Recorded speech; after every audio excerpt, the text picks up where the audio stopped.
prophètes de la Bible. Ça n'est pas le plus connu. En général, il est peu lu, peu médité. C'est donc l'occasion pour nous de le découvrir ou de le redécouvrir. Et le texte d'aujourd'hui, au chapitre 7, est très intéressant parce qu'il présente une situation conflictuelle qui est typique de ce qui se passe dans l'Ancien Testament.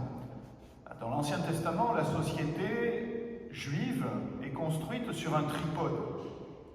Il faut un roi pour assurer le gouvernement du peuple, il faut un prêtre pour assurer le culte, la lecture et l'interprétation de la loi, et il faut un prophète pour transmettre directement la parole de Dieu. Et le prophète se retrouve souvent en conflit avec les deux premiers. Le prophète, c'est un peu l'aiguillon, si vous voulez, envoyé directement par Dieu, qui vient rappeler ses devoirs ou leurs transgressions au roi et au prophète. Et là, c'est ce qui se passe. Amos dit au roi, fais attention, d'autant plus que le roi n'est pas un roi légitime. Le royaume est divisé. Jéroboam, c'est le roi du royaume du Nord, et il n'est pas descendant de David. C'est un usurpateur. Et le prêtre officie à Bethel, et non pas à Jérusalem. C'est-à-dire, là aussi, c'est un sanctuaire pirate. Et évidemment, Amos a le mauvais rôle. Il vient vers le roi en lui disant « Tu n'es pas le vrai roi, et au prophète, tu ne fais pas ce qu'il faut. » Donc, face à cette parole de Dieu transmise par les prophètes, qu'est-ce qu'on fait? Eh bien, soit on la prend à cœur et on change, soit on fait taire le prophète. Et c'est ce qui se passe ici. Toi, ne cesse de remettre en question le roi et le prêtre, va prophétiser ailleurs.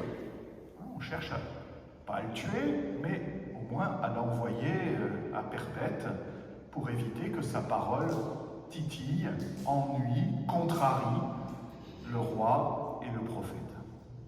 Et Amos dit, c'est pas moi qui ai choisi d'être prophète, c'est le Seigneur qui est venu me chercher, me prendre derrière mon troupeau et qui m'a dit, allez, va, porte ma parole.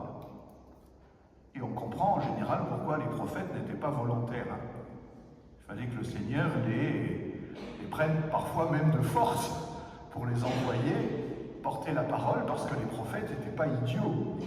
Ils savaient très bien que ça risquait de mal se terminer pour eux. Eh bien, c'est un texte d'abord qui nous éclaire sur l'Ancien Testament, et c'est toujours bon à prendre, mais peut-être aussi sur nous-mêmes aujourd'hui. Si on veut faire la transposition aujourd'hui, 3000 ans après, qu'est-ce que ça signifie? Nous, chrétiens, nous avons été consacrés prophètes, alors vous me direz, prêtres et rois aussi, par notre baptême, mais prophètes. C'est-à-dire que d'une certaine manière, nous avons, nous aussi, à notre mesure, à porter la parole de Dieu. Et nous le faisons dans une société aujourd'hui qui n'est pas facile, nous le savons bien. La société n'est plus chrétienne, elle a abandonné la foi dans sa grande majorité, et la parole du chrétien n'est pas toujours reçue avec faveur. Pourquoi? Parce que nous avons, nous aussi, à notre petite mesure, en restant humbles, à critiquer ce qui se passe autour de nous. Et dans le contexte actuel français, qui est beaucoup bousculé, vous le savez, dans la situation que nous vivons, instabilité du pouvoir politique, perte des valeurs religieuses, des lois morales complètement à contre-courant de ce que nous voudrions, notre rôle de prophète est d'autant plus nécessaire. Humblement porter la parole de Dieu face à cette situation.